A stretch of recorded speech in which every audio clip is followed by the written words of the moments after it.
ሬድዮ ኤረና ናጻ ድምፂ ኤርትራውያን ዕለታዊ ዜና مقصر لبدا منستر ጥዕና ሱዳን ኣብ ቀይሕ ባሕሪ 83 ሓደስቲ ብሕማም ኮሌራ ዝተጠርጠሩ ሰባት ከም ዝመስገበ ኣፍሊጡ ኣብ ክልላት ገዳርፍን ገዚራን ዝካየድ ዘሎ ወፍሪ ክታበት ሕማም ኮሌራ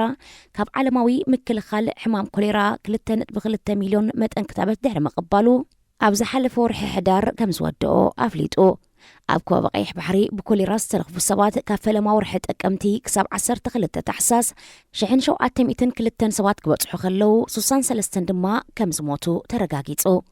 ውድብ ጥዕና ዓለም ብክልተ ታሕሳስ ኣብ ዘርግሖ ጸብጻብ እቲ ፈለማ ኣብ ገዳርፍ ዝተራእየ ለብዑ ኮሌራ ናብ ዞቦታት ከሰላ ቀይሕ ባሕሪ ካርቱም ኣጀዚራ ቡሉናይል ሰናር ኮርዶፋንን ካልኦትን ኣብ ዝርከብ ብውሕዱ 46 ዓድታት ከም ዘስፋሕፍሐዩ ተጠቒሱ ገዳርፍ ኣጀዚራን ቀይሕ ባሕርን እተን ብዝያዳ ብኮሌራ ዝተጠቕዓ ዞቦታት እየን ሕማም ኮሌራ ኣብ ሓያሎ ሃገራት ኣፍሪቃ ብፍላይ ድማ ኣብ ሃገራት ሱዳን ኢትዮጵያን ዚምባብዌን ብናህሪ የስፋሕፍሕ ከም ዘሎ ውድብ ጥዕና ዓለም ኣተሓሳሲቡ ብመሰረት ጸብጻብ ውድብ ቱሪዝም ዓለም ካብ ጥሪ ክሳብ መስከረም 2023 ዝነበረ ግዜ 975 ሚልዮን በጻሕቲ ናብ ዝተፈላለየ ሃገራት በጺሖም እዚ ቁጽሪ ኣብ ተመሳሳሊ መቓን ግዜ ናይ 2022 ኣብ ዝነበረ ብ38 ሚእታዊት ዕቤት ኣርእዩ ቦታታት በጻሕቲ ካብ ሰነ ክሳብ ሓምለ 2023 ኣብ ዝነበረ ግዜ ካብ 2022 ዝነበረ ቁጽሪ ብ22 ሚእታዊት ዝዛይድ ቁጽሪ በጻሕቲ ከም ዝተኣናገዱ ተገሊጹ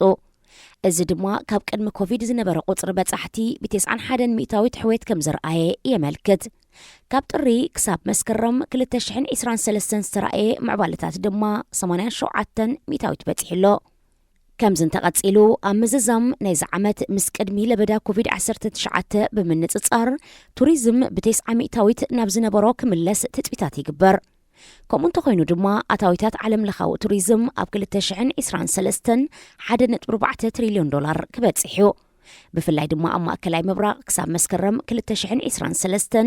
ኣብ ዝሓለፉ 9 ወርሕ ካብ ቅድሚ ለበዳ ኮቪድ ዝነበረ ደረጃታት ብ20 ሚእታዊት ዝልዕል ቁጽሪ በጻሕቲ ብምትእንጋድ ካብ ዓለም እቲ ዝዓበየ ቱሪዝም ዝተኻየደሉ ዞባ ኮይኑሎ ቪዛ ብቕልል ዝበለ መስርሕ ምዕዳል ምኽፋት ከምኡውን ምሕዳስ ናይ በጻሕቲ ቦታታት ወፍሪ ኣብ ሓደስቲ ምስ ቱሪዝም ዝተኣሳሰሩ ፕሮጀክትታት ምእንጋድ ዓበይቲ ፍጻሜታትን ኩነታት ጸጥታ ከባቢ ምውሓስን ወፍሪ ቱሪዝም ንምዕባል ካብቶም ሓገዝቲ ዝበሃሉ ነጥብታት እዮም ኣብዚ ዓመት ኤውሮጳ 550 ሚልዮን በጻሕቲ ከተእንግድ ከላ እዚ ማለት 56 ሚእታዊት ካብ ጠቕላላ ቁጽሪ በጻሕቲ ናይዚ ዓመት ይሽፍን ዶብ ኤስያ ካብ ቅድሚ ለበዳ ዝነበረ ደረጃ ብ95 ሚእታዊት ናብ ዝነበሮ ክምለስ ከሎ ኣብ ሰሜናዊ ምብራቕ ኤስያ ግን ብሰንኪ ዝነበረ ምስ ኮቪድ-19 ዝተሓሓዘ ጽኑዕ ሕግታት 50 ሚእታዊት ጥራይ ናብ ዝነበሮ ቁጽሪ ተመሊሱሎ ኣብ ኣፍሪቃ ድማ ቅድሚ ኮቪድ-19 ዝነበረ ኩነታት ብምንጽጻር ኣብዚ 9 ወርሒ ዝተራእየ ቁጽሪ በጻሕቲ ብ92 ሚእታዊት ሕዌት ኣርእሎ ዝኸበርኩም ሰማዕትና ዜና ኣብ ዝተፈጺሙሎ ሬድዮ ኤረና ናጻ ድምፂ ኤርትራውያን